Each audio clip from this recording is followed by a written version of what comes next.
көпчүлүк жакындан тааныгандар билет, атам кандай мээримдүү ата. Ушунчалык мээримдүү ата эле эмес, таята, чоң ата. Бала сак, аябай баланы жакшы көргөн адам. Бизде эле эмес, бардык жети небереси бар, жети небересин тең бардыгын өзү чоңойтуп атат да, мындайча айткандачы. Шоу бизнеске менин кадам таштоом боюнча атам аябай эле каршы болгон башында. Себеби мен окуу болчумун ал кезде 9-класста улуттук компьютердик 5-гимназияда окучумун. Ошол маалда аябай баягы ырчылардын, атактуу адамдардын балдары ырдап чыккан, мындай актуалдуу болуп баштаган болчу да ошол маалда. Анан мен да бардыгынын кыздары чыгып, балдары чыгып ырдап баштаганда анан мен дагы чыгам дедиңиз. Жок, башкалар келип мындай аяшпалар айтып калат эле да, сен деле кызың ырдап чыгарсаң болбойбу десе, анан мен дагы оолу калгам, мен дагы ырдайм депчи. Жанагы ырыңыз да акку болуп учкум келем. Жок, анда 9-классында 15 жашта болчумун. 15 жашта анан атама баштадым, ырдайм. Мен дагы чыгам. Анан апама айтам, ыйлайм. Эми кыз бала баары аял киши каалаганына жетебиз го биз. Анан апам айтам, атам айтат, эми колуңда бар, эми элдин канча деген атактууларды чыгарып атасың, шакирт кылып атасың, ырчы кыздар менен чогуу, эми өзүң кызың го депчи. Анан атам болбой жүрдү. Жок, анан мага ультиматум койду. Эгерде кызым сен кызыл менен бүтсөң мектепти, жалаң 5 менен бүтсөң, мен сага 1 ыр белек кылам. Ага чейин мейли деп көңүлүмдү кыя албай 15 жашымда бар болсун ата-эне аттуу ырды ырдаганбыз. Дуэт кылып ырдап чыганын. Биринчи жолу студияга бардым, биринчи жолу өзүмдүн үнүмдү уктум. Анан биринчи жолу ушундай съемкага келип, анан кийин өзүмдү телевизордон көрүп, анан сөзсүз түрдө кемчилик болот да, биринчи жолу чыкканда анан атам биягынан бирдеме кемчилигин айтса, өзүмдүн кемчилигимди көрүп аябай уялып, аябай жаман башкача болгом дагы, ырчы болгум келбей калган да кайрачы.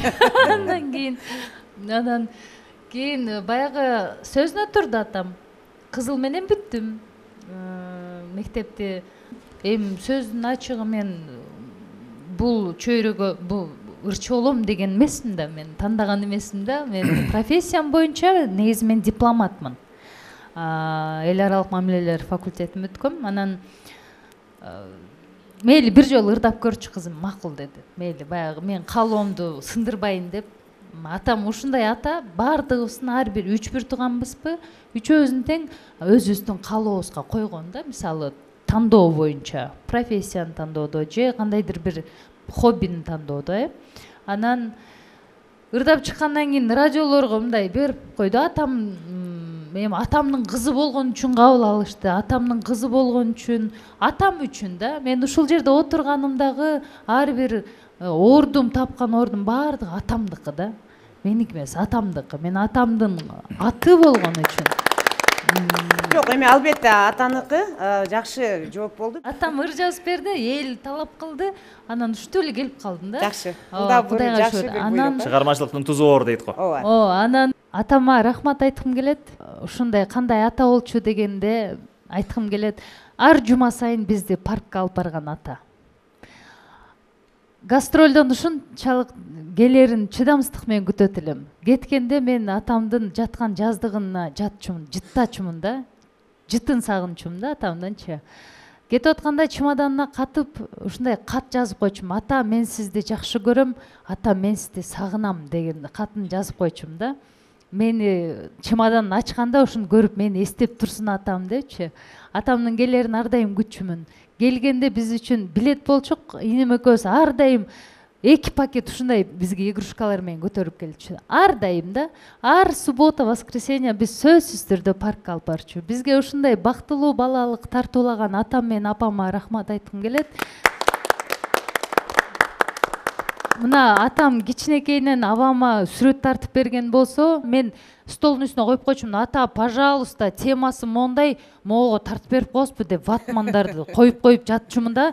Атам жаштайынан баардык туугандарынан тартып берген болсо, кийин бизге, ар бирибизге кылып берди да. Неберелериңизге, чеберлериңизге тартып аман болуңуз. Ден соолуктан жүрө бериңиз. Ошон үчүн атама Аллах өмүрүн берсин. Ата, оорубаңыз. Биз сизди жакшы көрөбүз. Бактылуу балалык үчүн, ушундай мээримдүү ата болгонуңуз үчүн сизге чоң рахмат. Биз сизди жакшы көрөбүз. Рахмат. Агабызды жекеле сиз эми үй бүлө катары, ата катары эмес, жалпы кыргыз эли жакшы көрөт. Элдин сыймыктуу эрке уулу болуп жүрө бериңиз. Бар болуңуз.